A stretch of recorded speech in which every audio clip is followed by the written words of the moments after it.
జగన్మోహన్ రెడ్డి రాజకీయాలు చాలా దారుణంగా ఉంటాయి. ఎవరైనా ఏమన్నా అనుకుంటారనే కనీస స్పృహ కూడా ఆయనకు ఉండదు. రాజకీయాలు ఎలా చేయకూడదు అనే దానికి జగన్ రెడ్డే ప్రత్యేక ఉదాహరణ. ఎవరైనా పాలిటిక్స్లోకి వెళ్ళాలనుకుంటే పెద్దలు ఒక మాట చెప్పేవారు, నీతిగా నిజాయితీగా విలువలకు కట్టుబడి ఉండాలి అనేవారు. ఇవేవి జగన్లో మనకు మచ్చుక్కైనా కనపడవు. దానికి ఉదాహరణే జగన్ తెనాలి పర్యటన. ఆయన తెనాలి పర్యటన మొత్తం రౌడీ బ్యాచ్, గంజా బ్యాచ్తో కలిసి సాగింది. అసలే ఈ గ్యాంగులంటే తెనాలి ప్రజలకు చాలా భయం.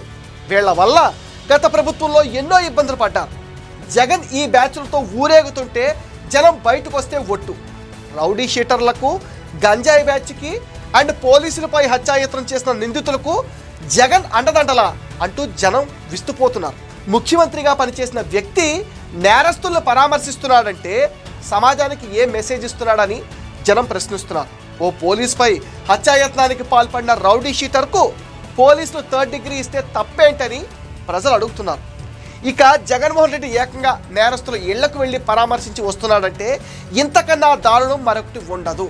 ఇలాంటి వ్యక్తి రాజకీయాల్లో కొనసాగే అర్హత ఉందా అనే ప్రశ్న ఇప్పుడు గట్టిగా వినపడుతుంది.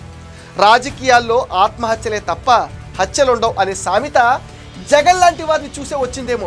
నేరగాళ్లకు జగన్ పరామర్శ దిగజారుడు రాజకీయానికి పరాకాష్ఠగా భావించవచ్చు. జగన్తో వచ్చిన కుర్రాళ్ళందరూ ఆకు రౌడీలు. ఒకడైతే ఏకంగా పోలీస్ జీప్ ఎక్కి డ్యాన్స్ చేశాడు. మధ్యలో దళిత సంఘాల నుంచి జగన్ పర్యటనకు నిరసన శాఖలు కూడా తగిలాయి.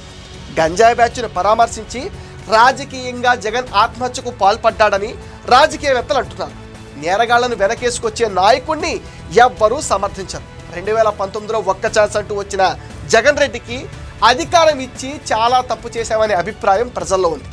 ఆ తప్పుని గ్రహించారు కాబట్టే జగన్కు 11 సీట్లు ఇచ్చి ప్రతిపక్ష హోదా కూడా లేకుండా చేశారు. అయినా జగన్ రెడ్డిలో మాత్రం పశ్చాత్తాపం లేదు.